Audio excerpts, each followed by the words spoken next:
You've mentioned rapamycin quite a few times, and there may be some people that are hearing this for the first time. So perhaps we can just briefly kind of summarize what rapamycin is and why the field of geroscience became interested in it in the first place, some of the history behind rapamycin.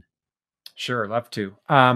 So rapamycin is a small molecule that was first found on Easter Island. That's where the drug gets its name. Rapa Nui is another name for Easter Island.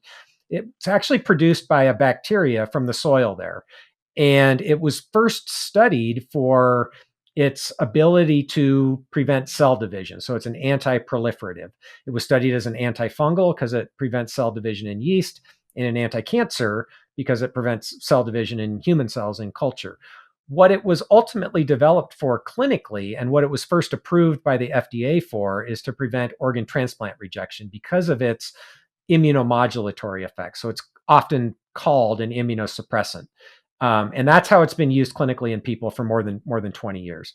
So that sort of happened independent of the interest in rapamycin in the aging biology field.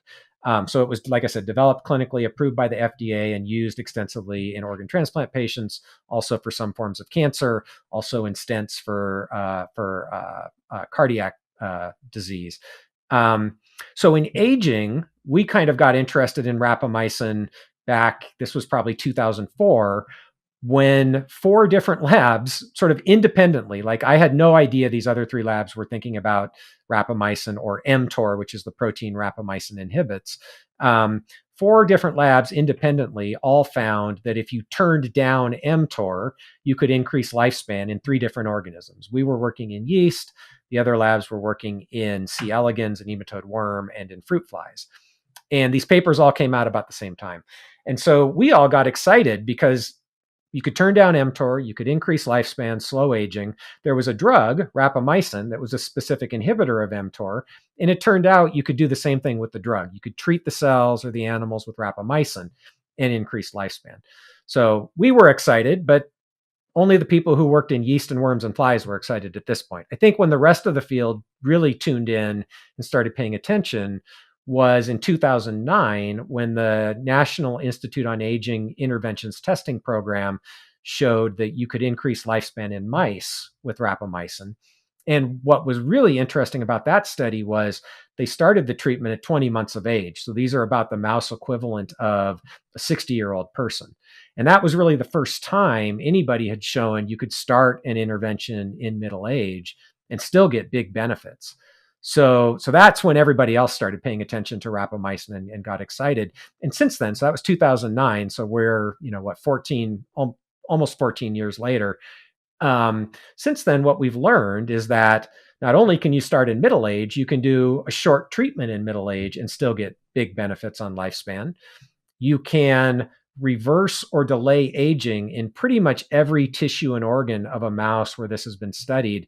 The delaying aging part isn't shocking. If we're modulating the biology of aging, we would expect to modulate functional declines and molecular changes that go along with aging. What's pretty exciting, though, is you can actually reverse functional declines, at least in some tissues and organs. So in the immune system, people have shown you can restore immune function in an aged animal. In the heart, people have shown you can restore heart function, cardiac function in an aged animal. In my lab, we showed you can reverse periodontal disease in an aged animal.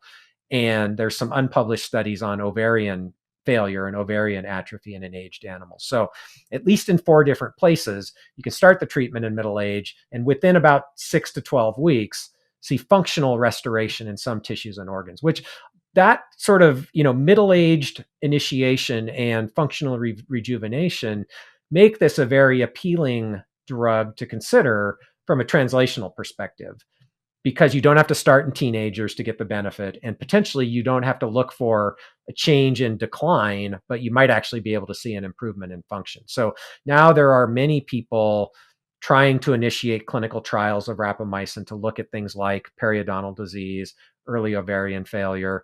There are also many people taking rapamycin off label so they can get their physician to prescribe it for them for potential health span benefits. And then we've been doing a long-term double-blind, placebo-controlled clinical trial in pet dogs with rapamycin to try to answer the question, does rapamycin increase lifespan and health span in pet dogs? So there's a lot happening right now. And, I'm hopeful in the next few years, we'll start to get some definitive data on to what extent does rapamycin have effects on aging outside of the laboratory? What does the real side effect profile look like in off-label use of rapamycin?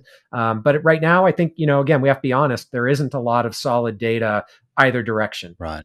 in terms of how risky is it and, how beneficial is it going to be? Is there data from humans that have been using rapamycin, kidney transplant patients or cancer patients, that speaks to its effect perhaps on aging?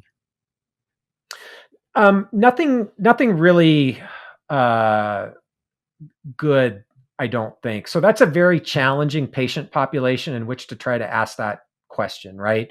In part because they're organ transplant patients, right? So they're taking not only rapamycin, if they're taking rapamycin, it's important to say not all organ transplant patients take rapamycin or other mTOR inhibitors. It's only a subset. If they're taking rapamycin, they're also taking other immunosuppressants, probably other medications as well. Their life expectancy is greatly truncated. So people have tried to ask this question. I don't think there's any clear answer. Like I think what we can say is it's probably not the case in that context that rapamycin has big effects one way or the other on health span or lifespan. But I also think we can't really interpret that data given the uniqueness of that patient population. The one piece of data that looks real to me is that there seems to be a lower risk for many cancers in organ transplant patients taking rapamycin compared to those not taking rapamycin, but not all cancers. So I think lymphomas in particular, there might be an increased risk. So again, it's a little bit mixed. So I don't really know what conclusions to draw from that particular patient population. This episode is proudly brought to you by Inside Tracker. Track your blood biomarkers, understand your biological age, and receive personalized lifestyle tips backed by evidence to optimize your health. To get started with Inside Tracker today and get 20% off your first purchase, head to insidetracker.com/Simon. That's insidetracker.com/Simon for 20% off. So how are the people that are taking it off label? I think you mentioned there that you take it or you have sort of here and there taken it. How are people coming to determine or work out what their dosing protocol is going to be, given that there's an absence of data, I guess, in humans that's looked at this? Yeah, it's all over the map is the answer. So what I can tell you, we've collected this data. It's not published yet, but it hopefully will be in a couple months. The most common dose among people using rapamycin off-label is far and away 6 milligrams once a week. And where did that come from? I think in part it came from 2 studies from Joan Manick, where they looked at the effects of a derivative of rapamycin called everolimus on immune function in the elderly. And they tested 3 doses in those studies. One was 5 milligrams once a week, one was 20 milligrams once a week, and one was, I think, 1 or 2 milligrams daily. And the take home was that in the weekly dosing groups, there was an improvement in vaccine response. So it looked as though the rapamycin derivative was improving at least that aspect of immune function in healthy elderly people. And at the 5 milligram once a week dose, the side effects were essentially the same as placebo. So that sort of, I think, was where this once weekly dosing idea came from. And then I think just from, word of mouth, popularization, 6 milligrams is kind of where people settled. And so that's what most people are doing. But there are some people doing 1 milligram once a week. There are some people doing 20 milligrams once a week. There are some people doing 1 milligrams daily. So it's kind of all over the place. And, that obviously complicates even the interpretation of any data you collect from that group of individuals, because not everybody's doing the same thing in terms of dosing. Everolimus, I think is that the name of the drug that you just mentioned. Is that exactly the same as rapamycin, and therefore the dosing between the two would be the same, or could they have different sort of half-lives? Yeah. So they are different. And in fact, so there are a series of these rapamycin derivatives called rapalogs. Everolimus is the most used clinically and has been used the longest of the rapalogs. They all have slightly different bioavailability. Some of them have different tissue distributions. So yeah, you have to be careful extrapolating from the everolimus dose to the rapamycin dose. The other thing to say is rapamycin clearance is very different in different people. So in an organ transplant patient, usually what they'll dose to is the blood levels, what's called the trough levels, the lowest level in the blood before the next dose. But again, in this off-label use group, very few people are actually measuring rapamycin in blood, and so again, it's kind of whatever people settle on, and sometimes people will adjust based on if they get side effects like mouth sores. That's the most common side effects. If they get mouth sores, they'll back off on the dose. If they don't get mouth sores, they'll go up. It's it's kind of all over the place. Is that because it's suppressing the immune system? Unclear. So it's unclear to me that the mouth sores are associated with the immune effects. I don't know if people really know what causes the mouth sores.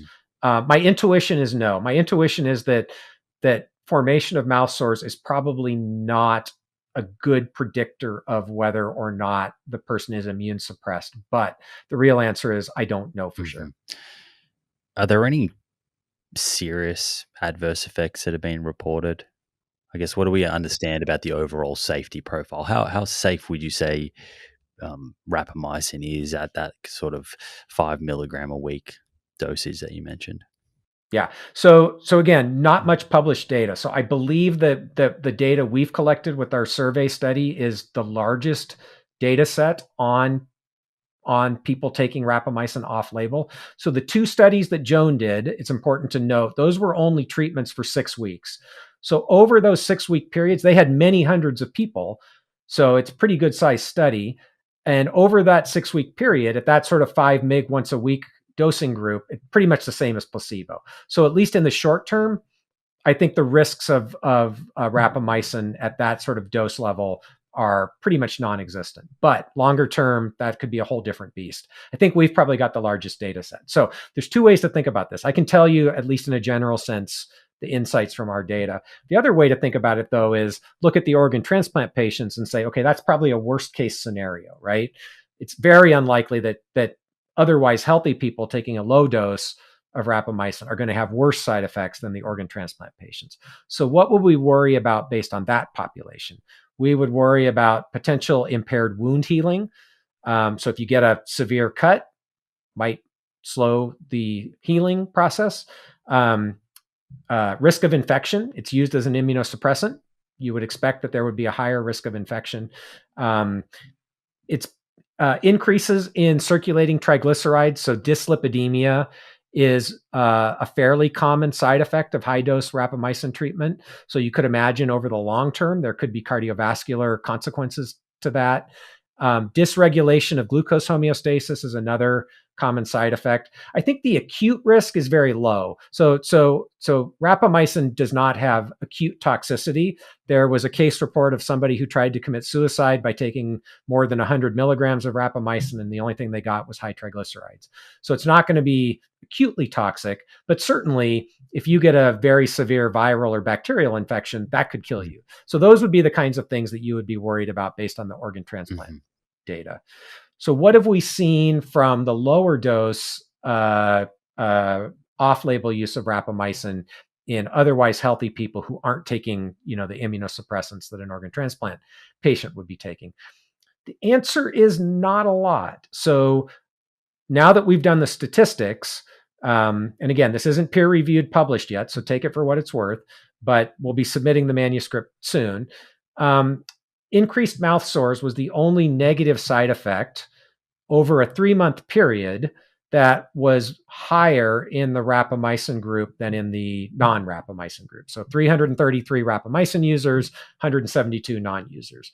We asked them over the last 3 months, which of these have you experienced? So increased mouth sores was clearly a real side effect of rapamycin. It wasn't a huge percent. It was less than like 15%, but some people experienced that. There was a trend towards increased risk of bacterial infections, but it did not reach statistical significance. So that's it. There was nothing else that was statistically significant in the rapamycin group compared to the non-users. There were several things that were improved, or I should say more common in the non-users compared to the rapamycin users that were statistically significant. Those are potentially interesting.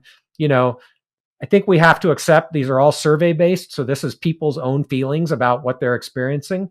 But things like depression and anxiety, the rapamycin users reported significantly less frequently than the non-users. So I don't know if that's real, but it was statistically significant in our group. The other thing that was interesting was in the people who took rapamycin continuously during a COVID-19 infection, there was a significantly lower likelihood of a moderate or severe infection compared to a mild infection, where we defined mild as symptoms for less than a week. So again, it's a small study where people are self-reporting, but it was significantly different between